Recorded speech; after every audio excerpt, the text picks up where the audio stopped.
So we are going to pick up where we left off, and our goal for today is getting pretty comfortable with user forms because, of course, that's our next project. So probably should download that file that we left off with last time, or if you followed right along, you can probably just pick up with where you were. So back on Learning Suite, I guess it would be from Monday, Products F17. Download that file. That's where I'll be starting from today.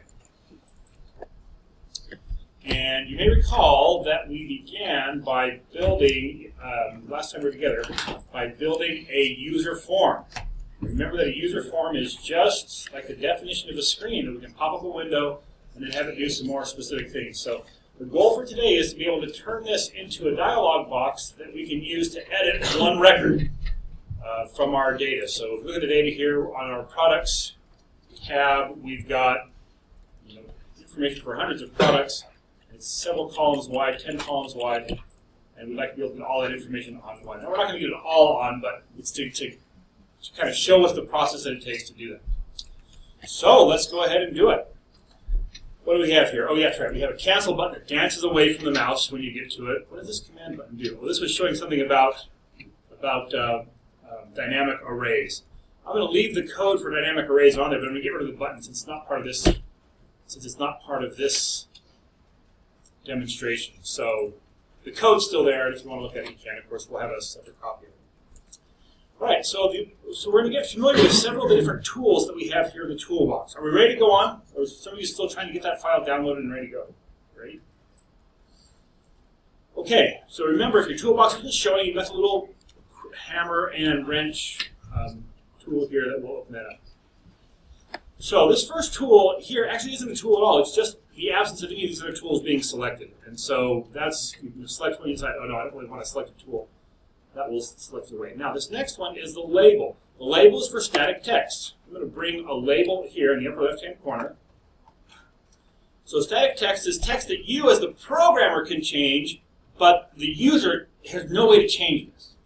So we can set the values for a label at design time. We can change them at runtime, but the user doesn't change it. So the user can look at it. Some program might change it. The user can see that it's changed, but the user doesn't change it at all.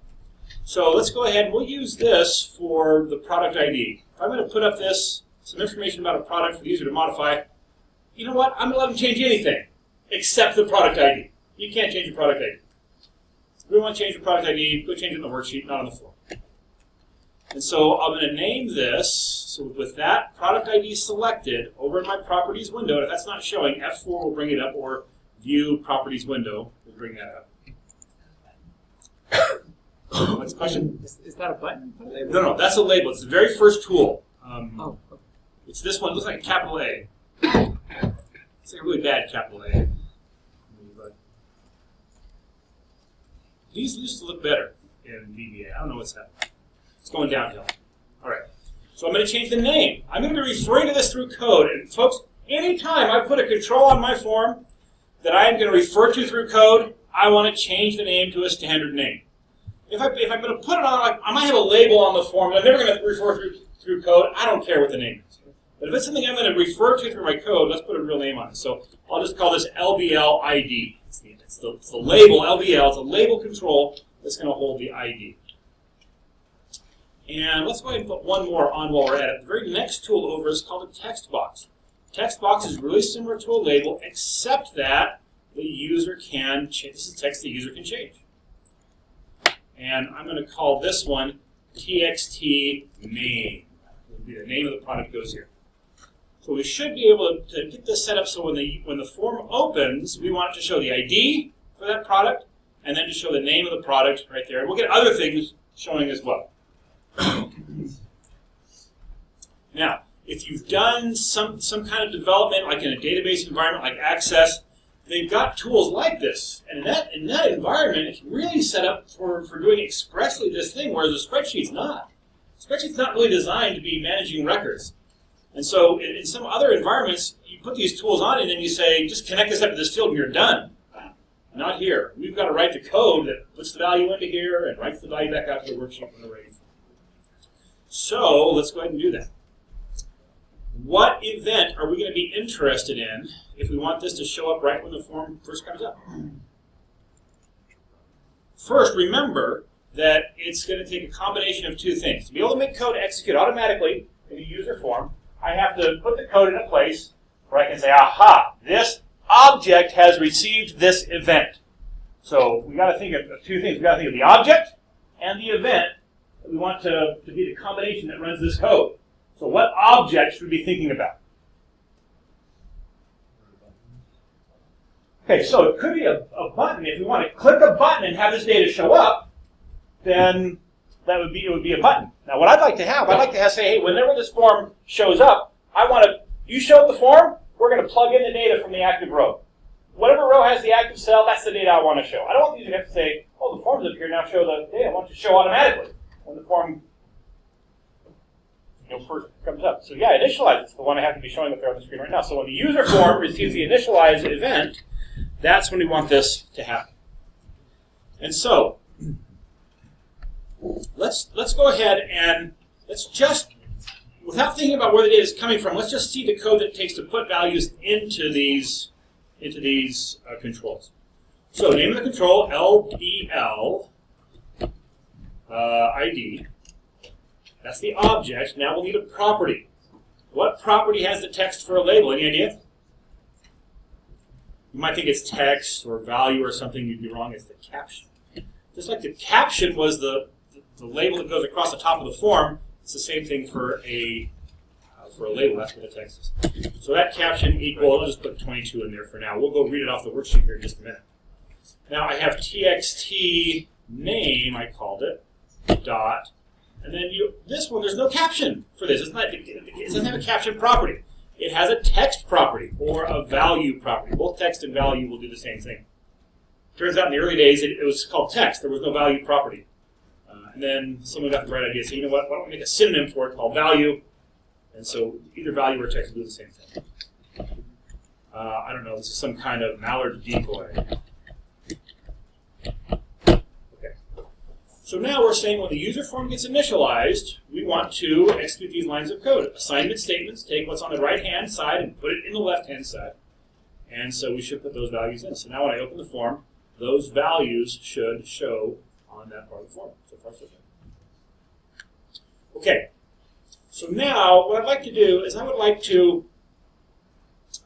of like to organize my code maybe in a little more organized way. So instead of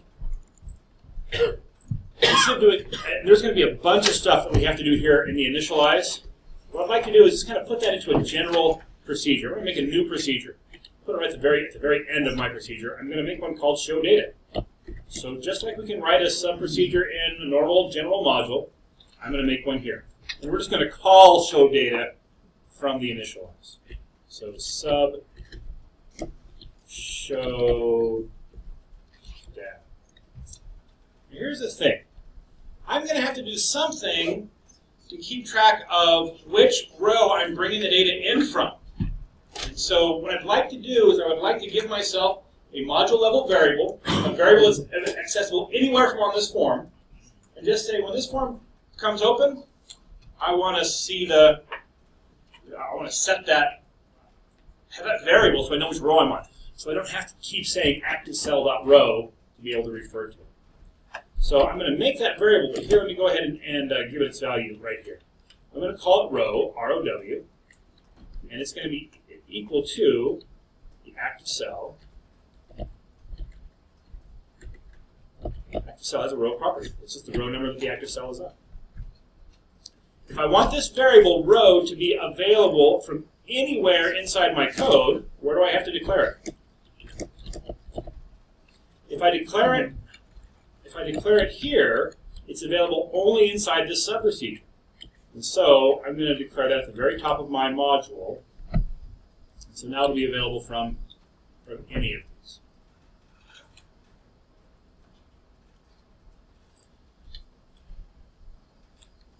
All right. What do you need long and non-integer? Well, what do I want long instead of integer? So integer would be pretty good, but what's the boundary for integer? The midterm starts when? Next Wednesday. Next Wednesday, a week from today. So before too long, you'll be wanting to be pretty comfortable answering this question. What's the limit for integer? What's the range for integer? You don't have to do it precisely, but generally it's plus or minus 30,000. 32,000 plus or minus. And so, truth is, I could probably get by with integer just fine here. At what point would I be in trouble? If I got more than 32,768 rows, I wouldn't be able to use rows of data. I wouldn't be able to use an integer to identify. There's no room for it. The number's too big to fit into the variable. So, as a general rule, anytime I use a reference to a row, I use a long integer just because rows can be long. 1.04 million rows. And so, I just say it's a row, it could be big, make it long, I don't even think about it. But the truth is, integer would work just fine. Okay, why shouldn't I use a double? I mean, double would be able to handle any row too, but what's wrong with double? There's no such thing as row 2.5. Double lets me handle a decimal. I don't need any decimals. It's only going to be integers. All right, so let me go get I got to find my initialize. User form initialize. I'm going to go ahead and cut these two rows out of initialize, and I'm going to put them down in my show data, but I'm going to call show data from here. So where the form is initialized, I'm going to say just go show the data. The whole point is there may be other reasons why I want to show the data. We probably won't get to it today, but it would be a perfectly normal thing for me to do to put like a next button onto this form. So instead of having to close the form, going to the worksheet to the next row, and opening the form again, I could just put a button that says take me to the next row, and it would just bring the next data in. So for that reason, I really don't want the code on my initialize, but I definitely do want to show the data from the initialize. That's why I'm going to put it into a different step procedure. Does that make sense? So I'm going to put those rows down here. So now I know the row that I'm on. Let's do a couple more things here, just to kind of make our code look a little bit more readable. Let me dim P as a worksheet, and we will set P equal to, out of all of our worksheets, the one named products. And then let's make sure we activate P. Activate or select will both do the same thing. P. Oh yeah, I'm so used to using S for a worksheet. I'm using P because they're a product worksheet. So, if someone happened to be on the promos worksheet, also starts with P, that's wonderful. When they ran this, I don't want to read the active row off of here. I definitely want to be the active row on the product sheet. So we'll activate that first, and then we'll read the row off the active cell. How many active cells are there in my workbook ever at once? I could have 12 worksheets. How many active cells could there be? Just one. Only one cell is active at a time in an Excel workbook. And so, in a sense, it would really be nice if it was possible to say, look at a worksheet and tell me what the active cell would be if that were the active worksheet, and it remembers. But there's no, so far as I know, there's no way to get at that without activating the sheet. Go ahead. So, I guess if you have a range selected, what is the active cell in that range? Well, let's take a look. Let me select a range. Can you tell what the active cell is? Top left. Yeah. Is that It's the one that I start selecting the range on. So yeah, there's really only one. So even if I've got this whole thing selected, one of those cells will be active. Is there a way not to have any active cell at all? Close Excel. Do it. So yeah, that's a good point. I hadn't really thought about that before. But there's not only is there, yeah. I mean, even if you open up, like the solver or the scenario manager or something, I think there's still an active cell. There's always exactly one active cell. I think that's right. So, even though you activate a product worksheet, it's going to be the same active cells? Or what active cell is going to be? Because you're activating the product worksheet. We're activating the products worksheet. Yeah. And so The active cell is going to be where you select that procedure, or it's going to be in the product worksheet? It'll just be whatever the cell was active. Let's say I run this while the department sheet is active. Yeah. So right now, active cell is E1. Mm-hmm. What my code's going to do is it's going to activate the products, and then that's going to give me a different active cell, whatever the active cell is for this sheet, and that's the one that I'm going to read. So, and I think it really makes sense in this case because it's the cell with it's the row with selected data from the products. I could read the row off the active cell, whatever I was on, right? I could read it here, and then that would refer to. I mean, it wouldn't have anything to do with the outdoor department because it would just be whatever row 3 happens to be on this sheet. I'm not sure that made a whole lot of sense, but yeah, so. Okay. So now, instead of just plugging 22 into that caption, I'm going to say, well, on my product sheet, look at cells, row number, row, column number 1. And for the name, p.cells, row number, row, column number 5. 1, 2, 3, 4, 5, 6. Column number 6. Oh, and I do want to say dot value. If I didn't say dot value for a range, it would assume value as a default property, but I like to specify that. Object and property.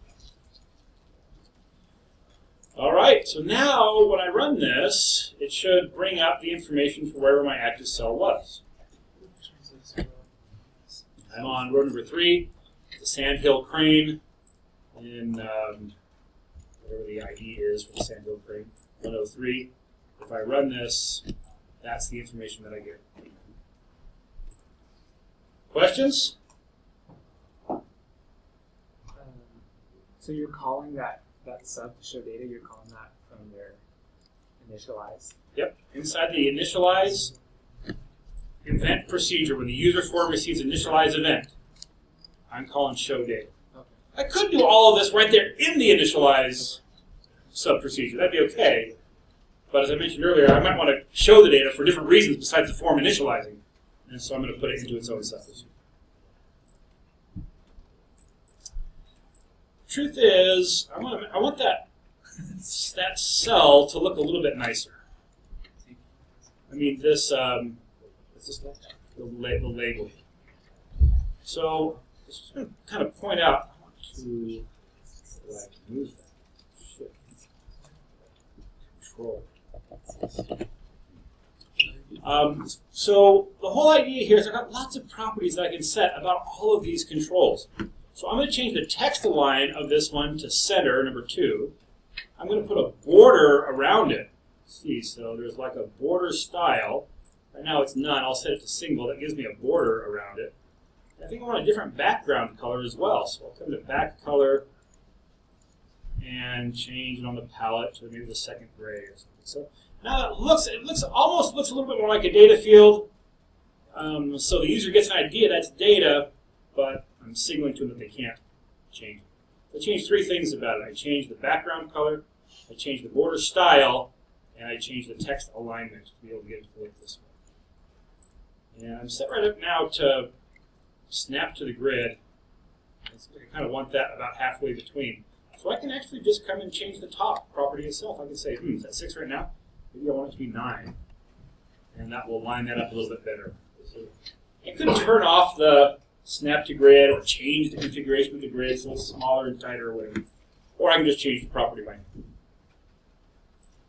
So now when I run this, it looks a little bit more like a data field, but one that I can't change. This. So now watch this. Sandhill Crane. It's over here, Sandhill Crane. I'm going to change it to Sandhill Duck. Or mouse. Now, watch what happens.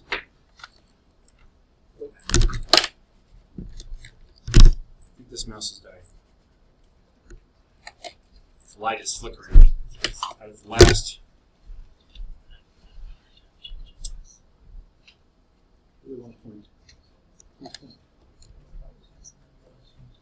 Anybody have a wired mouse that you can borrow for today? A wireless mouse? A wired mouse. Wireless might work. Just use mine. All right, we'll give it a shot. Thank you, sir. You get a gold star for the day. Awesome. Because it turns out gold stars don't affect your grade anyway, but they're nice to have. I'll take it anyways. Setting up device.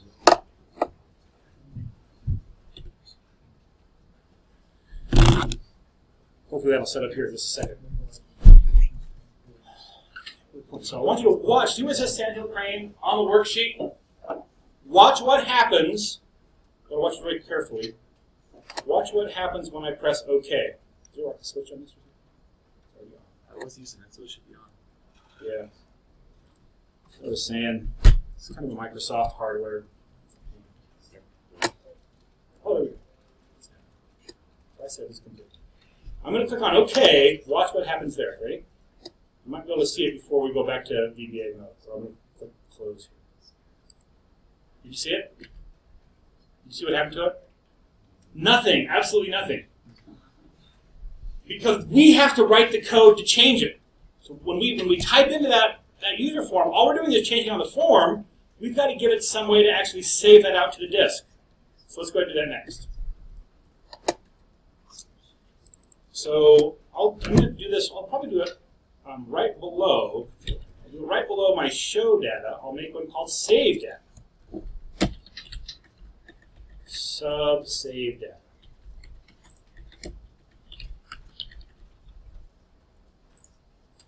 Now here's the interesting thing. When we're showing the data, we're just going to be reading the data. We're going to take the data off the worksheet, put it in the user form. When we save the data, what are we doing? We're saving it. That's right. Using a little lower level process, what are we doing? From the user. Yeah, it's just exactly the opposite. Whatever's in the user form, we're going to write it out to the worksheet. And so it probably makes sense for us to copy these lines because we just have to reverse them. So I'm going to say that row value equals that, and then the same thing for the other one. I'm just reversing the statement. But you cannot change the caption. Oh yeah, you're right. Good point. No reason to do the caption because we can't change the caption. So I don't even need this line. Get rid of that. Good point.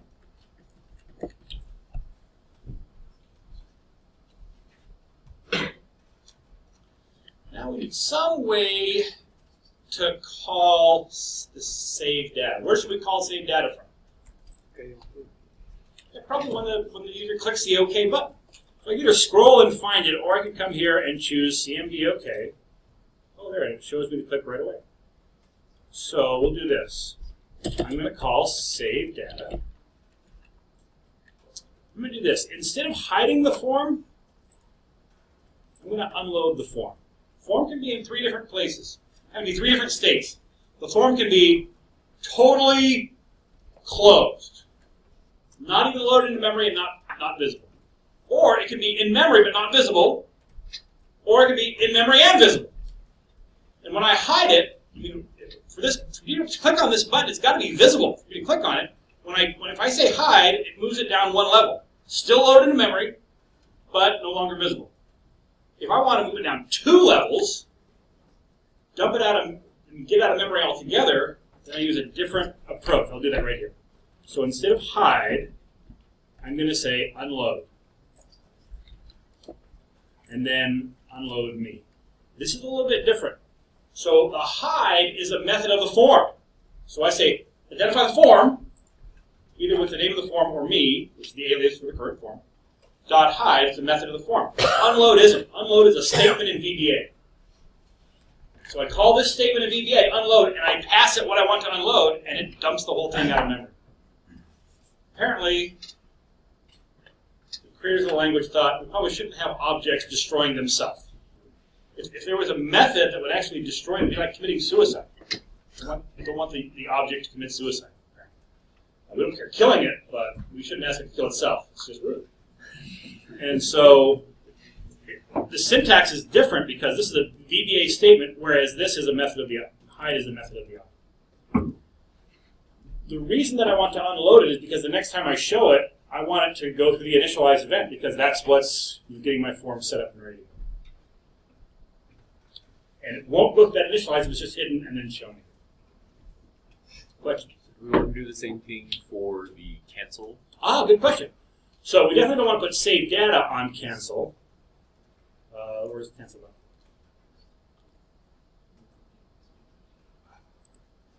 CMD cancel. Probably makes sense to go ahead and unload it here as well. It'd be okay, since we can't even get to that button anyway. It dances out of the way every time we try to get to it. I can't really click on it, but for completeness, we'll do the same thing. Unload me.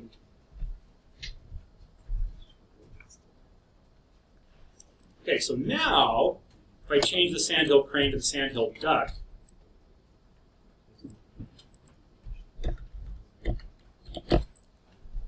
and press OK.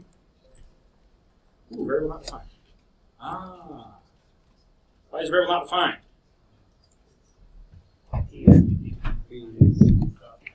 Yeah, P is the worksheet variable. It's defined inside this sub-procedure. I got two options. I can either declare it again, declare another variable called P and bind it onto the same worksheet here, or what? Declare for the whole. Yeah, just make it a module level variable, which is what I'm going to do. So I'll stop the code here.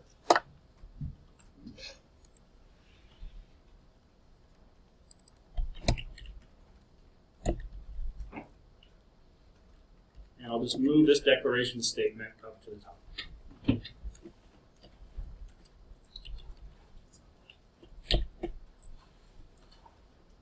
And we'll try that one more time. We're going to make this a sandhill duck sooner or later.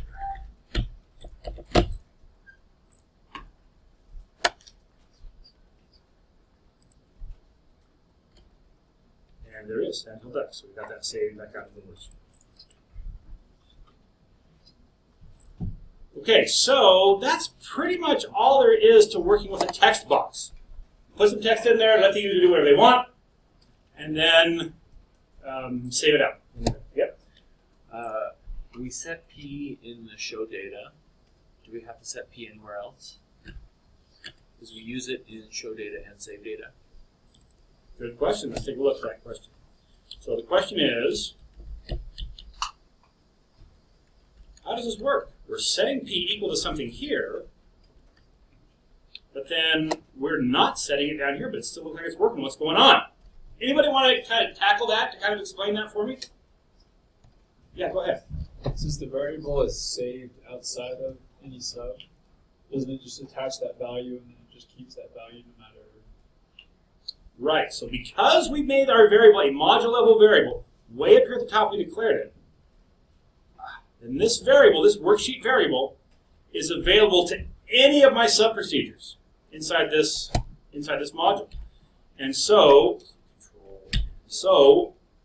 when I initialize the form, I say show data, and I say, all right, go find that variable P and bind it onto my products worksheet. As long as the form's open, unless I do something to unbind it to it, that variable P is referring to that worksheet. And so later when I get to save data, I can just refer to p.cells, whatever, that's fine, because that variable's still referring to that worksheet. Before I moved the declaration up there, when it was declared just here inside of show data, that's why I had the error down here, is because when I tried to say p.cells, whatever takes on a new value, it goes, I don't know what p is. You're talking about some variable here, but you haven't ever declared it. Because when it's declared inside of a sub-procedure, it's only accessible from other code inside that sub-procedure. All right. Before we actually save the data, here's one of the great things about a user form, is that a user form can say, listen, you're going to change a bunch of these things. But before we let you change any of them, we want to make sure that you've given me a consistent set. And so we can do data validation at this point where we're getting ready to save it. So the user can make all the changes we want, and then we can say, you know what you've changed is no good. We're not going to let you save it to the worksheet. And so we're going to do that right here. Under save data, we're going to start off by saying, let's check and make sure we should be. Put a little comment here to do some data validation. All right, well, we don't have a whole lot to choose from yet. So we've got the user form, and we've got the name up there. What can we do to validate the name? Is there some value here that we can say, you know what, that's not acceptable? If it's empty, we could say, every product has to have a name. What do you mean product? You get rid of the whole name? We're saying, no, you can't do that. You gotta give me something, at least one letter. Or it could be more. Could be, you gotta have at least 3 letters in the name. We can do all this stuff. Oh, I went to a website to look at my co-author's, his name was Janan Wu, last name W-U. I'm trying to look at his home telephone number. Went to some website to look it up. Typed in his last name, Wu, W-U. What was the error? You gotta give me at least 3 letters for the last name. Last name doesn't have 3 letters. I want to think about, what you can do for data validation. So here we're going to do, let's do if, how are we going to check to make sure there's at least 1 letter there? If the length of something is less than 1, then exit sub. Okay, let's do this. Then, and if, here we're going to exit sub. Now, we probably should do something besides just exit, otherwise the user's going to think everything's just fine. Except formal close.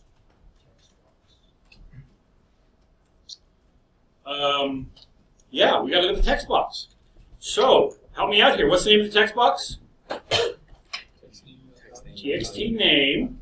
What property am I interested in? The value. That should be it. So the length of the value of the text box object, that's less than 1. I could have put, if it's equal to 0, because it's not going to be negative. But less than 1 is nice because now I can just say, I want, it's got to be at least 2 letters. I can put if it's less than 3, or if it's got to be less, it's got to be at least 3 letters. If it's less than 3, we'll have a problem. What do we do here is just put up a message box. MSGX. Do you really?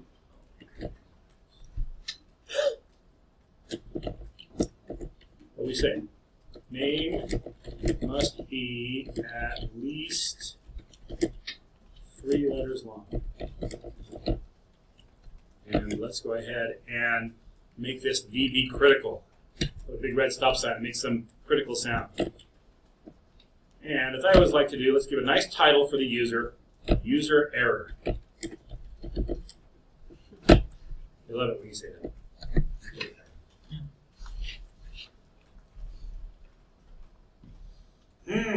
I'm looking at this and I'm thinking this looks pretty good, except what? We got a problem here. You probably don't see it. Here's what happens.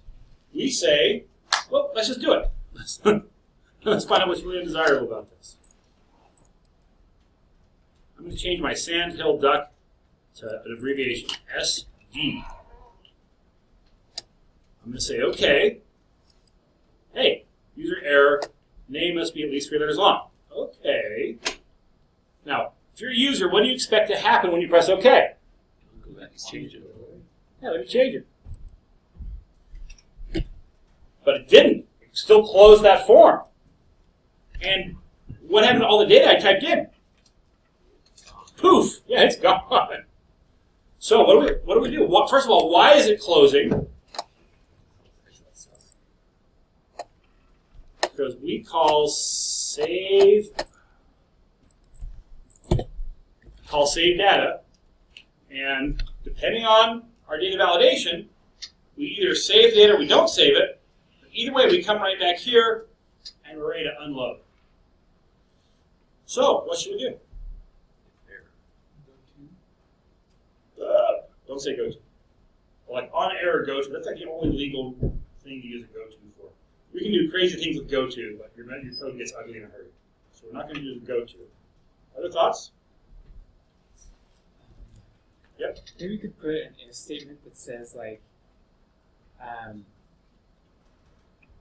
if there was this error, triggered this error, then just go back and let them put the. That's a good idea. So, but how do we do that? Can we return like a boolean from save data? Okay, that's probably a pretty good way. Let's turn save data from a sub-procedure into a function procedure. So we're going to change it to function, and it will be Boolean.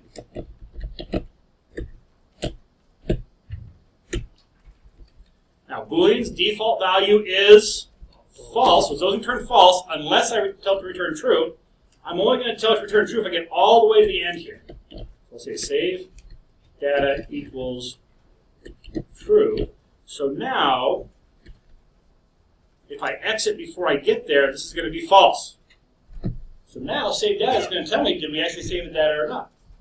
And if we didn't, we better bypass the closing part of this. We go back up to wherever CMD click is.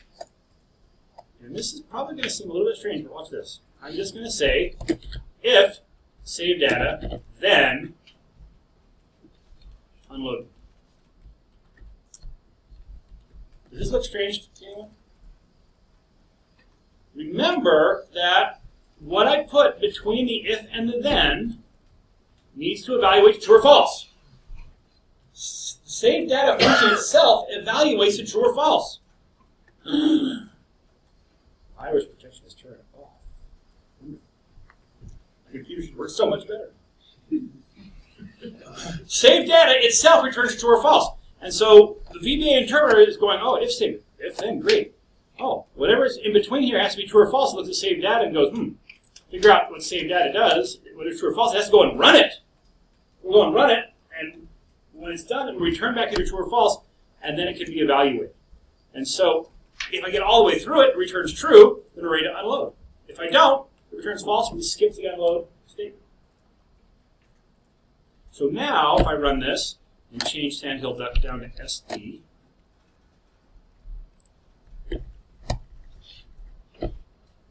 and then say OK, name must be at least 3 letters long. So that's good. And it keeps the form open, it keeps my data there. There's one more thing that would be really polite for me to do as a developer, and what would that be? Reset the field. What's that? Reset the field. Oh, reset it to what it was before? That's rude. You make some change. That's no good. I'm putting it back the way it used to be. Don't do that. Yeah, let's put them to where the problem is.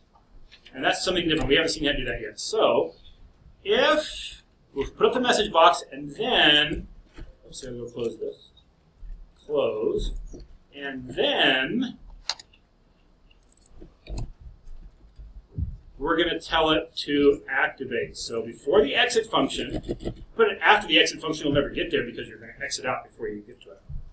I'm going to say here the name of the object, which is txt name,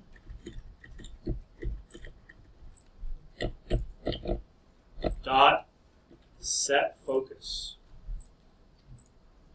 The term focus in the Windows operating system, presumably for Mac as well, is the one place where keyboard input's going to go when I start typing. So that's where the user's focusing. That's where input from the keyboard is going to go. And so there's a method of the object called set focus. It just says make yourself the active control. So now that should take us back there when we.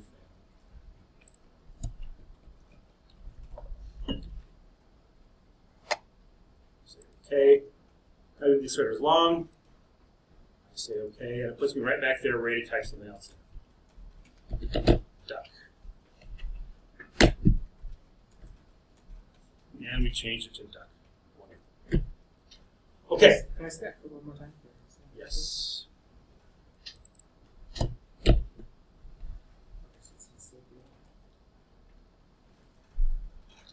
it's this line right here.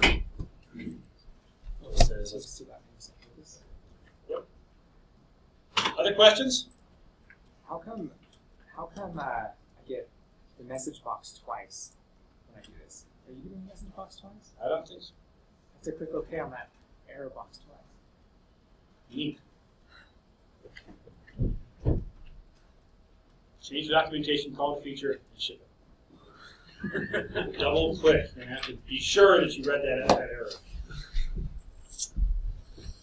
Okay, so text box is one of the ways. And we can do some validation on it, right? So that's what we've done here. We said, well, let's take a look at what they typed in. And if they've done something wrong, let's let them know. Now, what's better than looking at what they did wrong and telling them they had it wrong?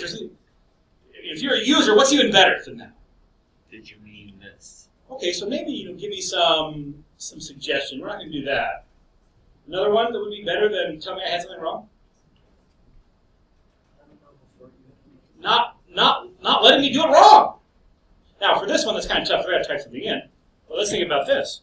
Imagine if we're putting the department on, and it's got to be one of these four things. I forget what they were last class. Hunting, outdoor, general, or apparel. So we could let them type it in, and then we could check: is it hunting, outdoor, apparel, or whatever it is? Hunting, outdoor. Anyway, if it's one of those four, it's good. Otherwise, you got a problem. Go fix it. What's better than that approach for this one? You just give them something to choose from. To choose from, just pick one of them. And we have a tool to do that for our code as well. We'll use a drop down for promotions, but we're going to use a little more complex for this department. And for that, we're going to use an option button. Before we bring the option button on, though, we're going to bring on a frame. So the frame is this tool right here. It looks like a little square with an XY on it, I think. So a frame allows us to group option buttons together. The idea behind an option button is that in a set of option buttons, I get one of those selected. And if I select a different one, it unselects whatever other one I have. Well, I can have multiple sets on those, and so to make sure that these two different sets aren't conflicting with each other, I just put them inside of a frame. And so here I've got this frame. I don't think I'm going to refer to the frame through code, so I won't worry about changing the name. But I will change the caption on this frame to be department. And then I'm going to put 4 option buttons inside the frame, if I can get to them.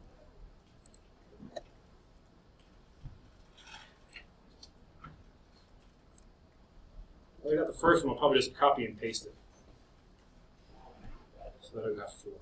And I'll just try to get these organized so they look like reasonable in here.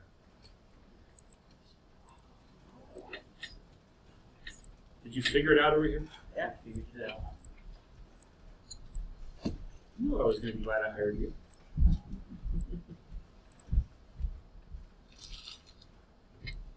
Okay. Interesting thing about a drop-down is that drop-down is pretty easy to change dynamically. Option buttons, if we decided, we need to have a couple more departments here, I'm going to have to come in here and actually modify the form to make that happen. So I don't want to use option buttons for things that change very often. With some work, we can make option buttons dynamic too, but it's way more than we're going to cover in this class. So you want to think about, if I'm going to use an option button is nice, it's one click to select it. It's kind of a nice looking interface.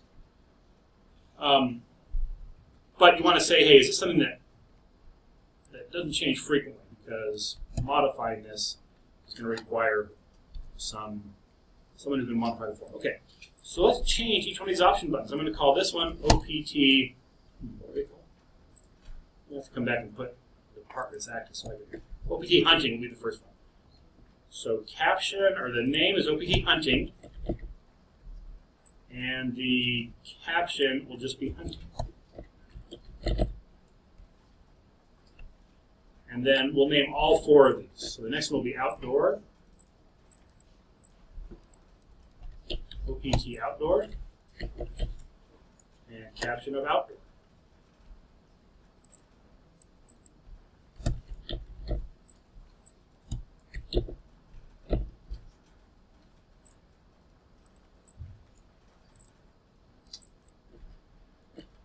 OPT general.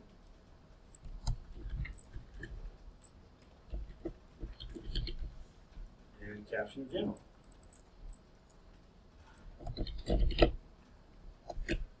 And OPT apparel.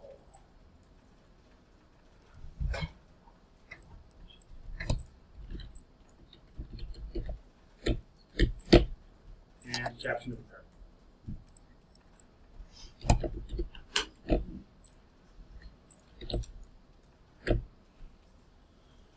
Okay, now, a lot wider than I need to be, but I guess it's okay.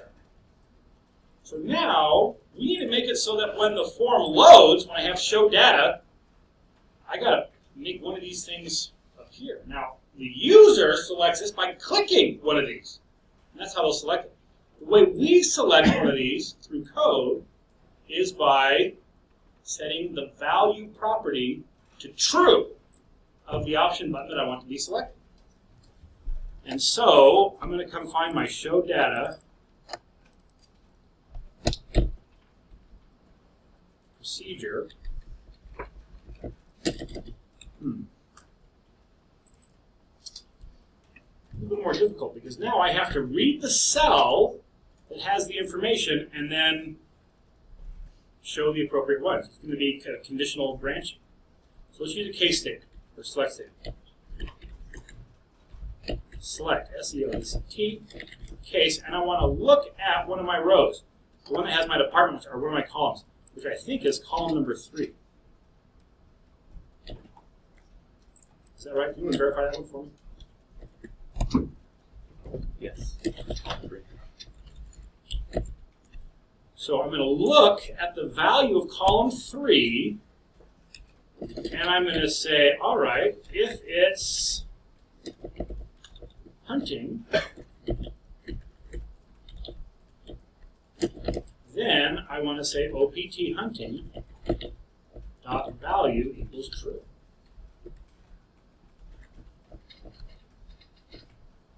If it's outdoor, then OPT outdoor equals true.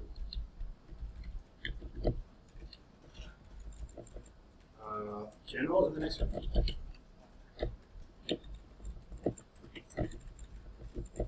If it's general, then OPT general equals true. And this one I'll just do case else.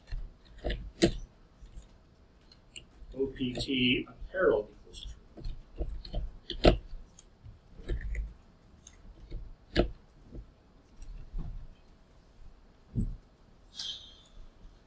Yes. Is there any way to combine, like, the text and the...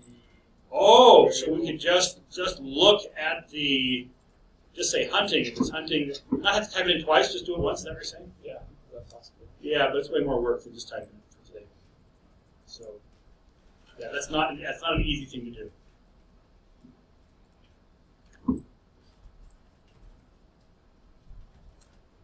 Now, if I run the form, it should come up right. I'm on a hunting group. There it comes up as hunting.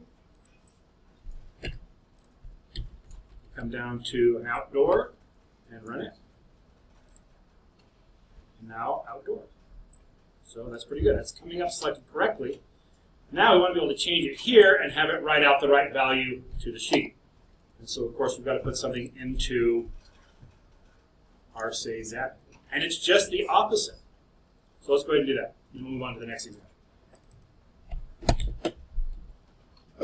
So here we're writing out the name. And we'll just do a select statement again.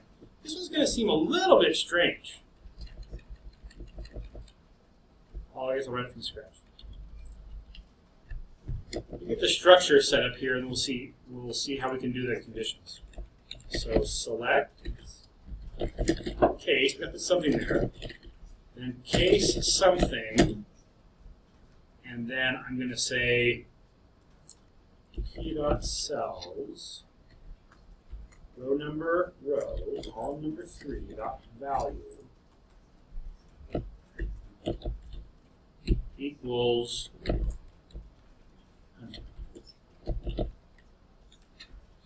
and select.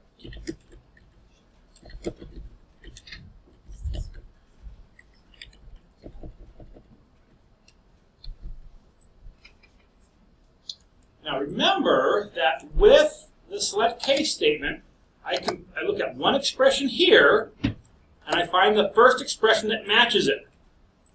So, what are we going to do? What will those expressions be?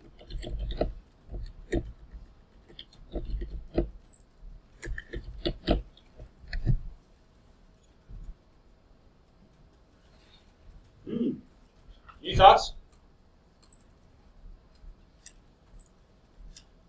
We're used to saying, look at a variable and see what value it has. Now what I'm going to do is I'm going to say, look at a value and see which variable has it. Seems a little bit backwards. So select case true. So now I'm looking for the first case that evaluates to true.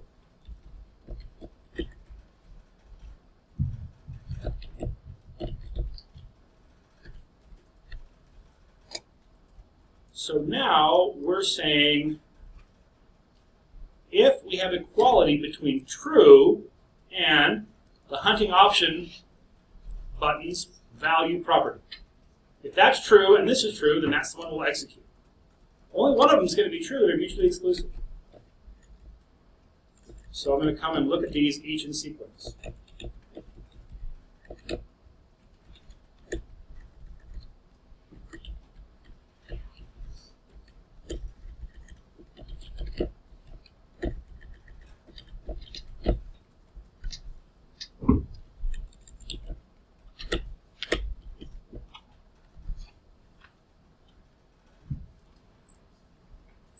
With a select statement, I'm looking for equality between two expressions. Expressions can come from anywhere.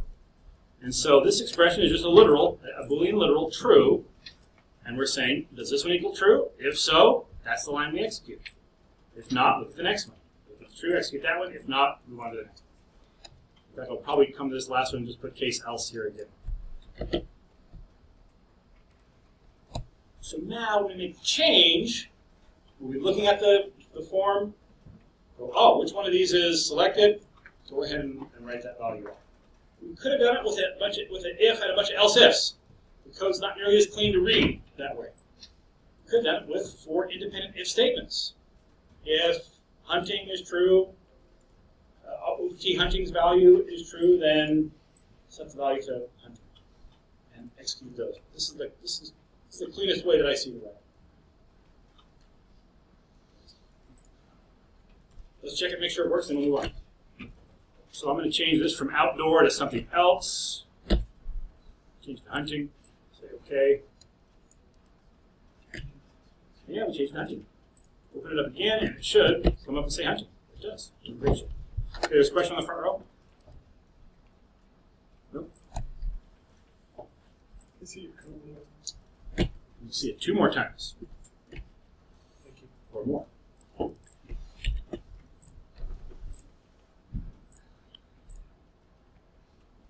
Yes. So when I push OK on my form, it automatically goes back to the VBA form. Yes. Is there a way that I can keep it inside Excel? Yes. The question is, I want to be able to, when I click OK, stay in Excel. Well, the only reason it's coming back to the VBA, is because we've launched it from VBA. So if we created a sub-procedure called open form or something and then assigned it to a hotkey or something, then it would stay right there in Excel when we open it. So it's when it closes, it's returning to where it was opened from. So that's why it's going on. Okay, next is going to be a combo box. Oh, by the way, checkbox works just the same as option buttons. So here's checkbox. The only difference is that checkboxes are independent. You turn them on, you turn them off. But they have a value property just like an option button does, and so you read them individually. If the value is true, it's checked. If it's not, it's blank. Option button, one we've done already. Toggle buttons, forget about it. I wonder if they changed the way toggle buttons look. No, they haven't. They're ugly. Forget it. Nothing you can do with a toggle button you couldn't also do with an option button. Use an option button, it's a more standard interface. We've done this one, tab strips, and so forth. Okay, so we've skipped over the combo box. Let's bring a combo box on now. So combo box is the 3rd tool that we have up here. It's a drop-down list. We're going to give it a name. We're going to use this to show our different possible promotions. And so here, the name, I'm going to call it CBO Promo. CBO Promo. Now we need some way to read the different promotions that we have into this combo box. Well, we've got a worksheet called Promo, or called Promotion, or Promotions, Promos. So we need to read these values, 1 through 4, here, and put those in. That's how we're going to get the values in the list. So let's do that first. So for when we do show data,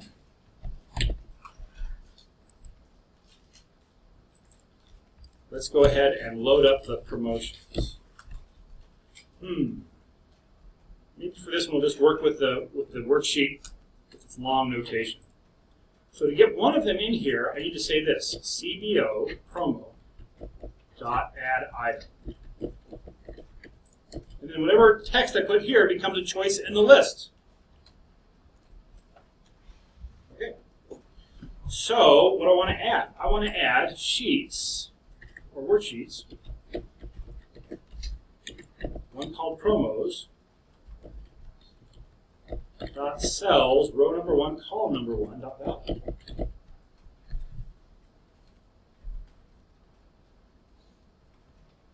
Well, the whole point here is that I don't know how many promotions there's going to be. If there's just going to be 4, I'd probably copy that line 4 times, change the numbers, and be done with it. But I've got to, if they add a new promotion, I've got to be able to have that show up in the drop-down list. So we'll create a variable for this. Come to my top, let's be a local variable. I'm just going to dim r as a long. Integer would be fine, byte would be fine. I don't think we're going to have more than 255 promotions. And there's maybe we will. So now I'll set r equal to 1, go into a do loop. I'm going to do this until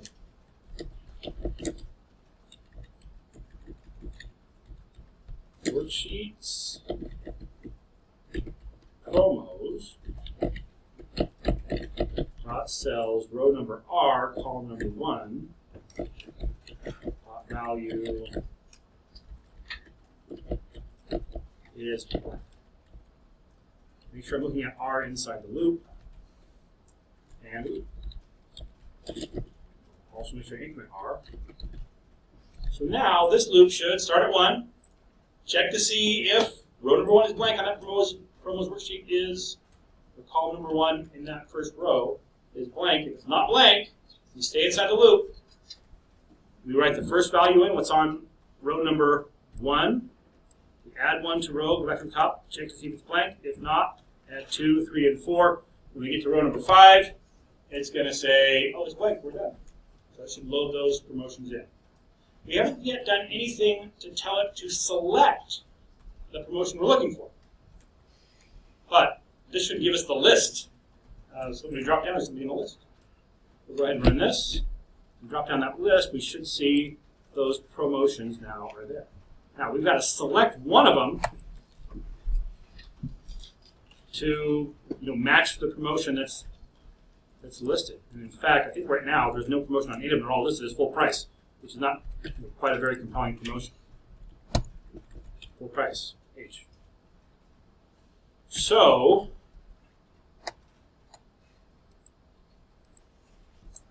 let's go ahead and take a look at that.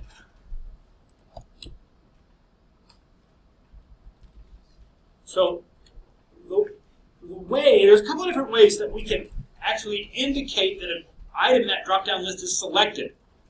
One is by setting the value of the combo box equal to one of the values in the list.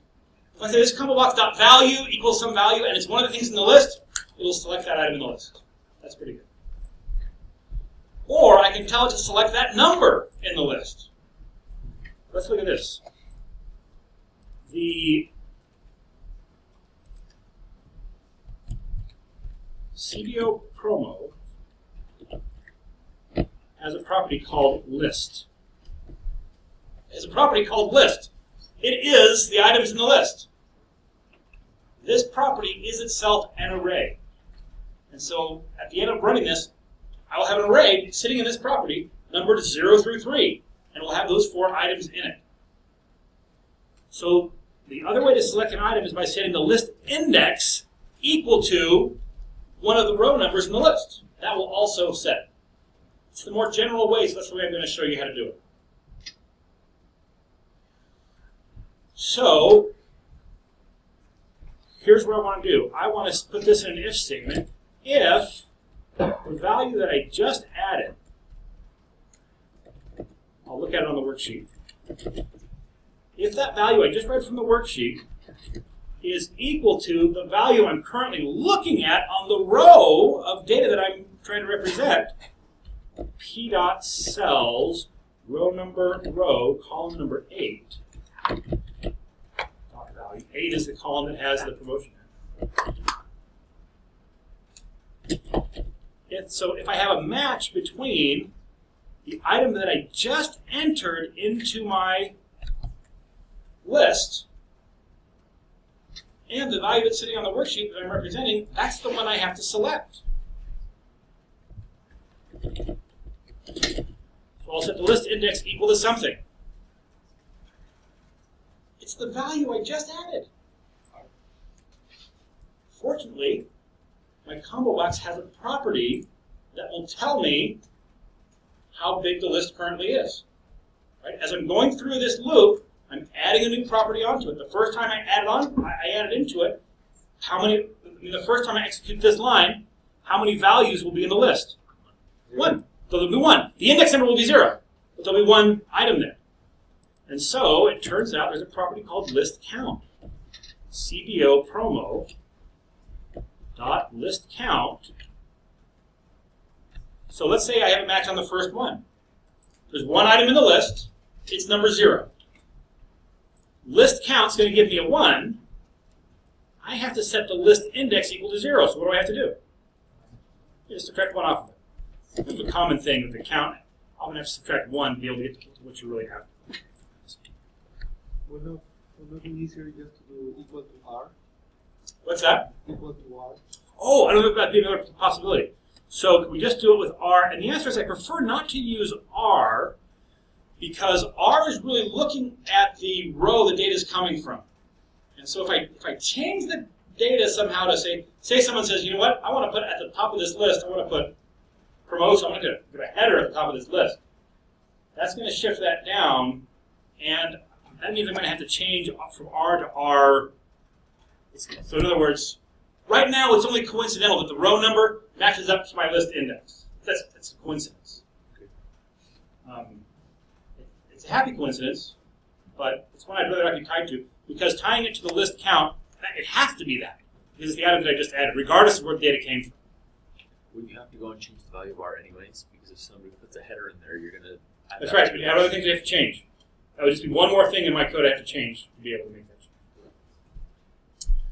Okay, so now, it'll be kind of boring because there isn't one of these that has a promotion in it. So I'm going to change this promotion to free shipping.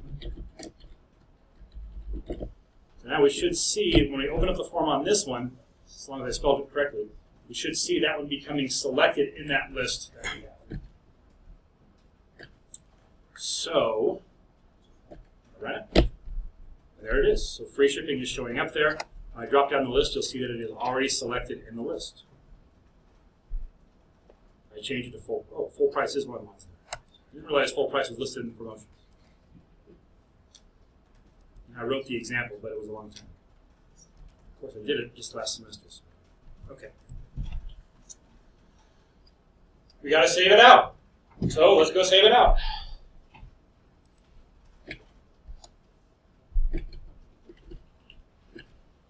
Somewhere I have my code.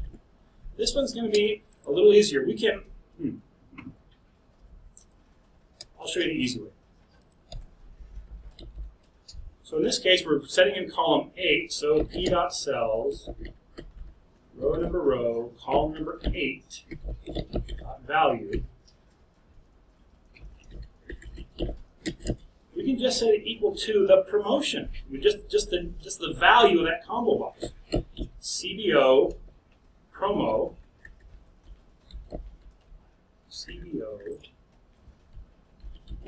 promo.value. That will work.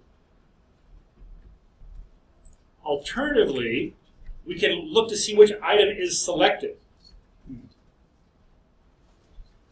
In the project that stems from this content, we have to deal with a list box that has multiple items selected.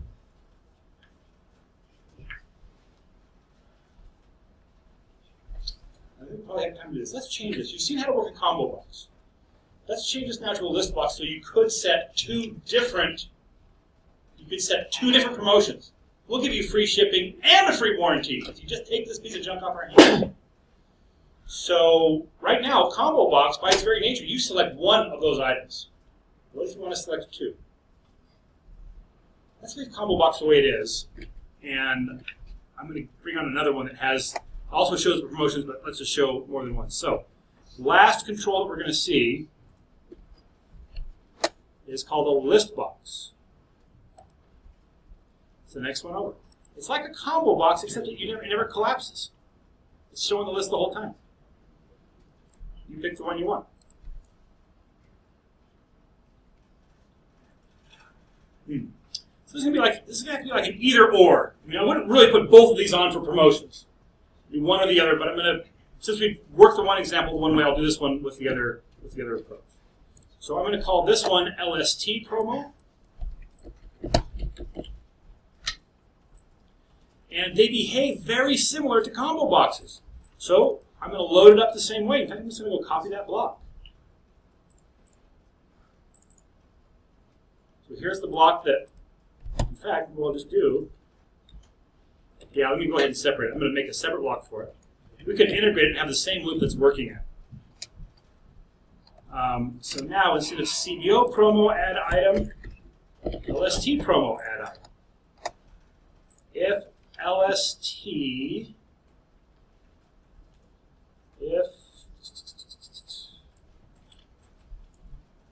okay, so now here's the thing. Well, the whole thing, the reason why we want this list box is because it lets us select more than one item.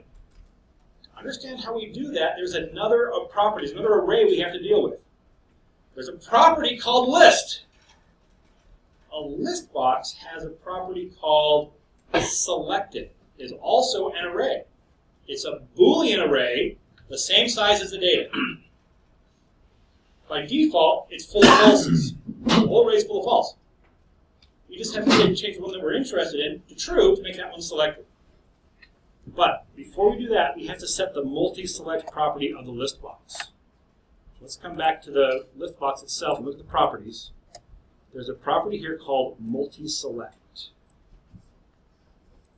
And it has 3 values. It can be none, it can be multiple, or extended.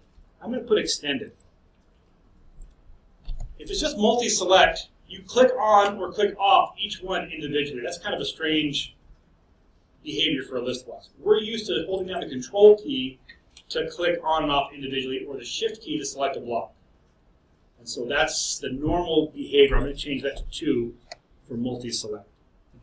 So I've changed the multi-select property on the list box. And now when we go to select an item, we're going to refer to the appropriate position in the selected array. Go ahead.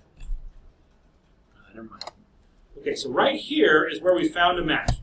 Put that note here in the if statement.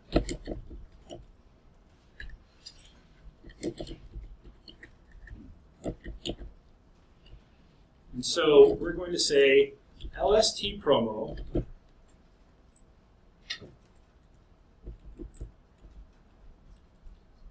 dot selected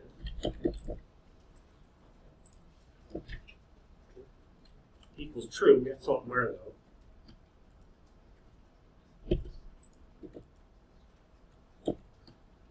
It's an array, so we have to tell it the index that we're interested in. It's going to equal true.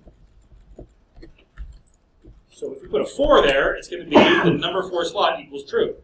We want it to be the one that we just entered. And so, again, this is the very last one that we just entered. We want that one to be selected. And so we're just going to ask again for the list count.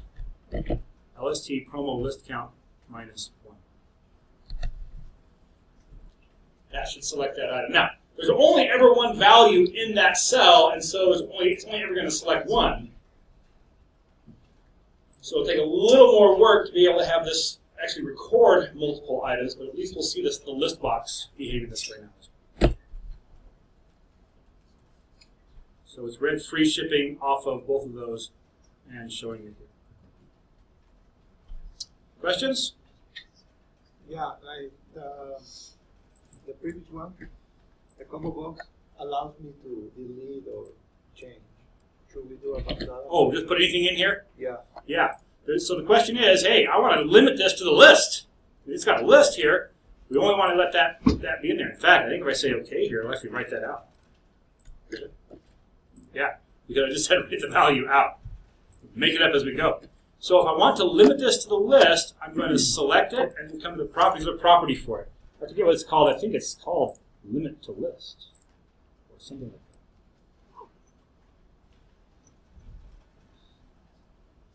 Called limit to list. There's some property here that will let us say, you know what, you're only allowed to choose something off the list. I don't remember what it's called. Yep. It's not locked. The style. Match entry. Maybe match entry. 0, 1, and